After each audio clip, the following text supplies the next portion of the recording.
Bells will be ringing, the glad, glad news.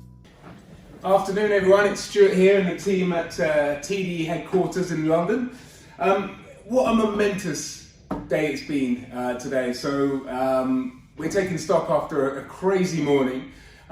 Big result last night, and that's had a knock-on effect on the way our phones have been ringing this morning. So I thought, we'd counter what's happening now after this big result in the election last night with what we said on a video that we produced. I don't know if you've seen it, a few weeks ago on the two schools of thought with Brexit. That's right, Stuart. So basically what we've done in the office was actually look, it was on the back of the call I'd had with one of my clients, and it made me realise that there was so much information, fake news, real news and everything in between, out in the kind of landscape, out there to be read really. And there was a lot of confusion and extreme views in terms of how people were interpreting it. So there were articles out there saying that the property market would fall, in terms of value by half.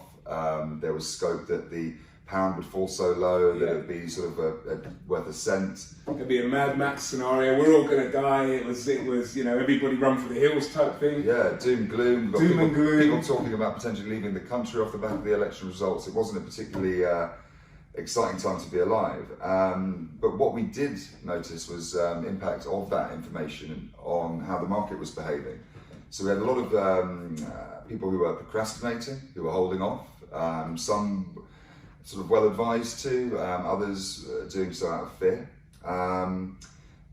We saw a huge influx of international interest with the pound being so low. But even then people were holding off because there was still that perception that things could get worse still. Yeah, the uncertainty, the scaremongering that was doing the rounds at the time, it's unfathomable. Now you look at it, okay, so what's happened this morning with the currency? Well, it's a good day for anybody who's sort of has their head switched on in the sort of forex world, I can tell you that. The pound has bounced back spectacularly this morning, over the last 24 hours. It's seen the biggest rise in decades, by all accounts. 18-month high, but the trajectory at which it's shot up, it's been the highest in decades, which is great news if you're planning a foreign holiday. Not so good news if during that time you were one of our international buyers who we urged to take action whilst make hay while the sun was shining, and who now have lost sort of out on discount, let's say. But that's not to say that the opportunity is now gone, and I think that's what we've been discussing in the office today. Yeah, absolutely. What's been happening in the last few years, there's been a lack of confidence in the markets because majority of businesses, they didn't even know which direction to take. Are we staying in Europe? Are we going out? Should I employ more or should I cut down the numbers? Yeah. So right now we've got direction. Now we know Brexit is not going to happen overnight. It might take a little while, but at least we've got direction. People can plan for the next 5 years. Yeah. We know exactly where we're going. That brings more confidence. Yes, the reason why the phone has been ringing very loud in the last few hours. And on top of it as well, unfortunately for some of the international clients who missed out the boat, or the smart one who jumped on board earlier, they've seen massive return. Absolutely. So it is good news, win-win situation all around. As you mentioned, the opportunity over? No, of course not. But are we still in the same market as it was a few months ago? No, it's changing. Absolutely. It definitely has changed. And sorry to cut across the industry, but I will do nevertheless. One of the things we've seen was because of the inaction in the market, developers had, I think we said, sharpened their pencils at the time.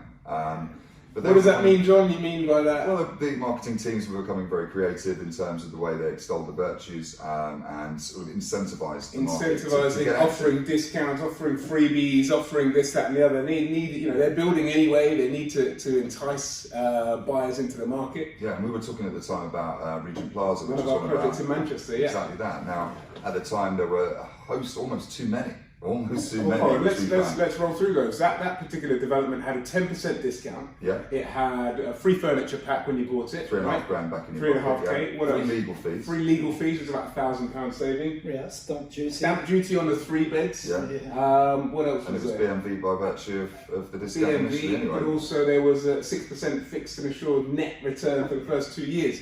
That's gone. Yeah. So that opportunity is. One other thing, they were paying you interest rates on your deposit. Oh, they're paying interest on your deposit. Yeah. Trying to make it as attractive as possible for investors to get involved early on, show some confidence. They don't have to do that anymore. All of those incentives have actually gone.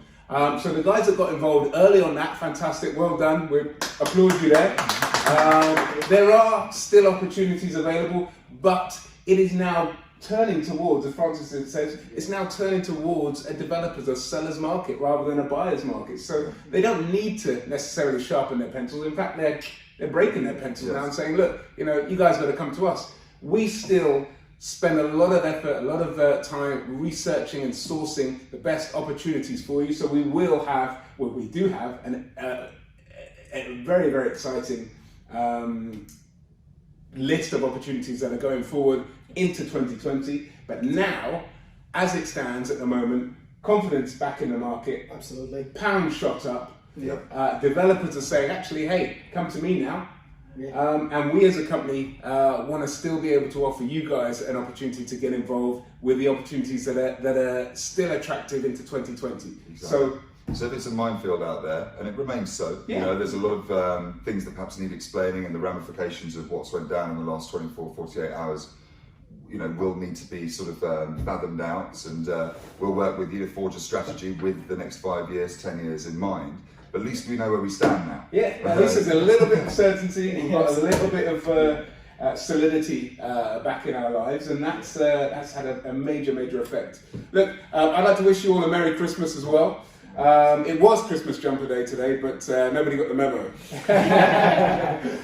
Take care, guys. Take care.